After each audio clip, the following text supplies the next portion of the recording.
700 million people are using ChatGPT, and the gender balance has completely shifted. Claude teams just got memory features, while OpenAI is targeting LinkedIn. DeepMind CEO says he'll reduce drug development from 10 years to months, but at the same time, Google is firing AI trainers en masse. These 5 developments show how AI changed everything in 2025, and who's winning versus who's losing. Welcome back to AI Handbook. Over the past few days, I've been digging deep into what's really happening behind the scenes in the AI industry. The connections I found between these 5 stories reveal something no one else is talking about. Did you know ChatGPT went from 80% male users to female majority in just 2 years? That Anthropic's Claude can now remember everything you've ever discussed? That Google's Nobel Prize-winning CEO claims AI will design life-saving drugs in months, not decades? Or that OpenAI is about to challenge LinkedIn while Google simultaneously fires the very people who trained their AI systems. By the end of this video, you'll see the hidden chess game being played by tech giants, and you'll never look at AI announcements the same way again. Let me start with something that completely caught me off guard when I was analyzing OpenAI's latest research data. When ChatGPT launched in November 2022, I remember the early user demographics were overwhelmingly male. We're talking about 80% of users being men. I assumed this was just the typical early adopter pattern we see with most tech products. Men jump in first, women follow later, right? Wrong. And what happened next challenges everything we thought we knew about AI adoption. By June 2025, OpenAI's own research revealed that more than half of weekly active users now have typically female first names. I had to read that twice. In less than 2 years, not only did the gender gap close, it completely reversed. But here's what really intrigued me when I dug deeper. This wasn't gradual. The shift accelerated dramatically when ChatGPT moved beyond coding and technical tasks into practical guidance, writing assistance, and creative work. Women aren't just catching up, they're leading in how they use AI for real-world applications.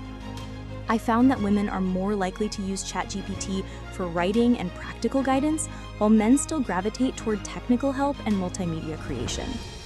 This tells me something profound about where AI is heading. It's not just a tool for programmers anymore, it's becoming integrated into everyday life and work. The implications go way beyond demographics. When I looked at OpenAI's economic data, I realized they're now sitting on 700 million weekly users, generating $10 billion in annual revenue. That's not just growth, that's the foundation of a completely new economy. But this gender shift story connects to something even bigger that's happening across the AI landscape. If you're finding these insights valuable, hit that subscribe button, because I spend weeks researching these patterns that most people never see. While I was researching the ChatGPT user data, I stumbled across something that made the competitive landscape crystal clear. Anthropic just rolled out persistent memory for Claude's team and enterprise users. Now, you might think, memory feature, so what? But when I analyzed the timing and implementation, I realized this is much more strategic than it appears. Here's what I discovered. Claude's memory isn't just about remembering your preferences, it's project scoped with strict isolation. While ChatGPT's memory has been linked to more delusional responses, according to New York Times reporting, Claude's approach prioritizes enterprise-grade control and privacy. According to the user reviews and enterprise case studies I researched, this feature eliminates the constant need to re-explain context in complex work environments.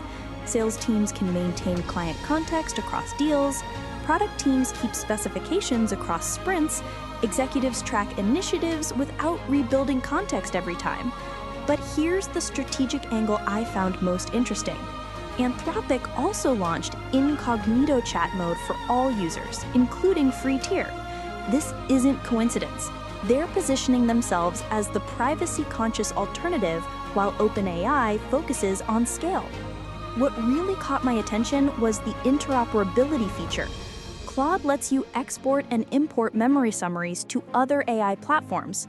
I researched this functionality myself. You can literally take your Claude memories and move them to ChatGPT or Gemini.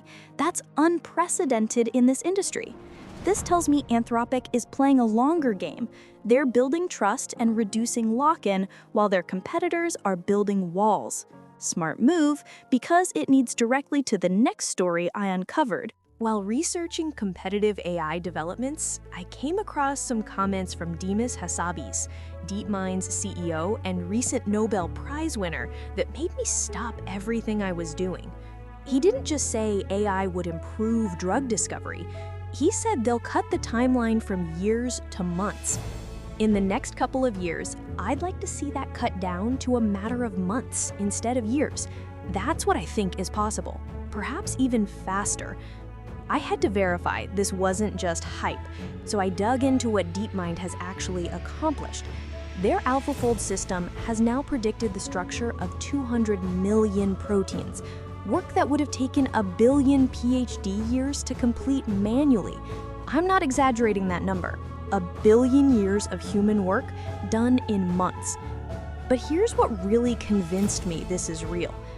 Isomorphic Labs, Hassabis' drug discovery company, expects to have AI-designed drugs in clinical trials by the end of 2025. Not theoretical drugs, actual medicines being tested on humans. I found that they've partnered with Eli Lilly and Novartis, expanding from 3 to 6 drug targets in their collaboration. When pharmaceutical giants with century-long reputations bet their R&D budgets on your technology, that's not speculation, that's validation. The economic implications are staggering. Traditional drug development costs billions and takes 10 to 15 years. If AI can compress that to months, we're not just talking about faster medicine, we're talking about personalized medicine, where drugs can be designed for your specific metabolism overnight. I kept thinking about this while researching my next story, because it reveals something crucial about where the AI economy is heading. Here's where things get really interesting, and frankly, a bit ironic. While I was tracking enterprise AI developments, I discovered that OpenAI announced they're launching their own jobs platform by mid-2026. Called the OpenAI Jobs Platform, it will use AI to match companies with candidates. The target? LinkedIn. Microsoft's LinkedIn. The same Microsoft that's OpenAI's biggest investor, with $13 billion poured into the company. Let me explain why this is so fascinating. I looked into the relationships here, and it's like a corporate soap opera. LinkedIn was co-founded by Reid Hoffman, who was also an early OpenAI investor. Microsoft owns LinkedIn and is OpenAI's primary financial backer. Now OpenAI is building a direct competitor to their biggest partner's product. But when I analyzed OpenAI's strategy, it makes perfect sense. They're not just building a job board. They're creating an AI fluency certification program through OpenAI Academy. They want to certify 10 million Americans by 2030, partnering with Walmart, the largest private employer in the US. Here's the genius part I realized. While LinkedIn connects people based on traditional resumes and connections, OpenAI will match based on actual AI skills and demonstrated capabilities. They're not competing in the same game. They're creating a new game, where AI literacy determines your economic opportunities. Fidji Simo, OpenAI's CEO of applications, revealed in her blog announcement that this isn't just about big corporations. They're creating dedicated tracks for small businesses and local governments to access AI talent. I found that the Texas Association of Business already wants to use this platform to connect thousands of employers with people who can help them modernize their businesses. This isn't theoretical, it's already happening. The irony? While OpenAI is creating opportunities for AI-skilled workers, my final story shows what happens to the people building these systems. This last story was the hardest for me to research because it reveals something uncomfortable about the AI revolution. Google just fired over 200 AI contractors without warning. The same people who were training and improving their Gemini chatbot and AI search features. These weren't low-skilled jobs. Most of these contractors had master's degrees or PhDs and were paid between $18 to $32 per hour to make AI responses sound more human and intelligent. When I analyzed the reports from these workers, the picture became clear. They were essentially teaching AI systems to do their own jobs better. They'd evaluate Gemini's responses, edit them, rewrite them, and rate them for accuracy and naturalness. Each improvement they made taught the AI to need them less. The official reason Google gave was Project Rampdown. But according to the reports and worker testimonies I analyzed, there had been months of disputes over low pay, job insecurity, and poor working conditions. Some had tried to unionize through the Alphabet Workers Union. Others filed complaints with the National Labor Relations Board. What I found most disturbing was the timing. These layoffs happened just as Google's AI systems became sophisticated enough to automatically rate and improve their own responses. The humans who built these capabilities were no longer needed. According to the reports I found, one contractor described feeling like they were training their replacement. Another worker statement I read mentioned they realized their work was being used to develop AI tools that could automate their exact job functions. This isn't just a Google problem. I've found similar patterns at xAI, Meta, and other major AI companies. The people closest to building these systems are the first to be displaced by them. Here's the uncomfortable truth I discovered. The AI revolution creates two classes of workers: those who can leverage AI to become more valuable, and those whose expertise gets absorbed into the AI itself.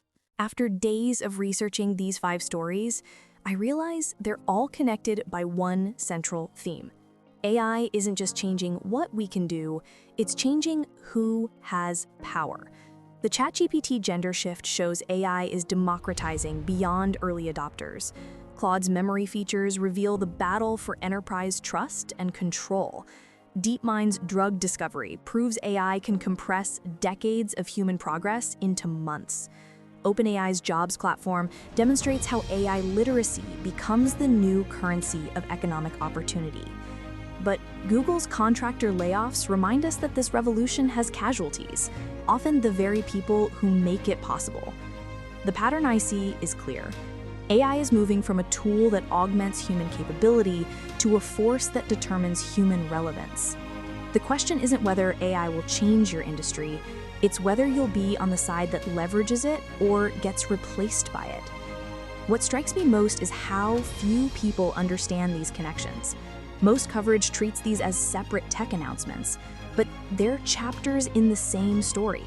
The story of who wins and who loses as AI reshapes everything.